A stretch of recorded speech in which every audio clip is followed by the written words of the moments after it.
I believe that I've earned your vote. They've earned a second chance. You've earned it. You've earned it នេះជា clear ដែលយើងប្រើដើម្បីបង្ហាញពីភាពស្ងើចសរសើរឬការអបអរសាទរនរណាម្នាក់បើយើងនិយាយទៅកាន់នរណាម្នាក់ថា You've earned it នោះយើងចង់មានន័យថាមនុស្សម្នាក់នោះបានខិតខំប្រឹងប្រែងធ្វើអ្វីមួយដែលធ្វើឲ្យគេស័ក្តិសមនឹងទទួលបានអ្វីមួយដែលគេបានប៉ងប្រាថ្នាឬចង់បានឧទាហរណ៍ Here's your reward. You've earned it. Here's your reward. You've earned it. មានន័យថានេះណារង្វាន់របស់អ្នកបានប្រឹងប្រែងដើម្បីវាហើយអ្នកស័ក្តិសមនឹងទទួលបានវាឧទាហរណ៍មួយទៀត You should be happy with your exam result. You've earned it.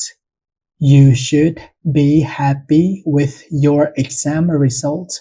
You've earned it. មានន័យថាអ្នកគួរតែសប្បាយចិត្តជាមួយនឹងលទ្ធផលប្រឡងរបស់អ្នកបានប្រឹងប្រែងដើម្បីវាហើយអ្នកស័ក្តិសមនឹងទទួលបានវា She's earned it. I think we've earned some TV. He's earned it. I'd say they've earned a leave of absence. No, because they earn it. You gotta earn it. You have to earn it. Well, they've earned it today.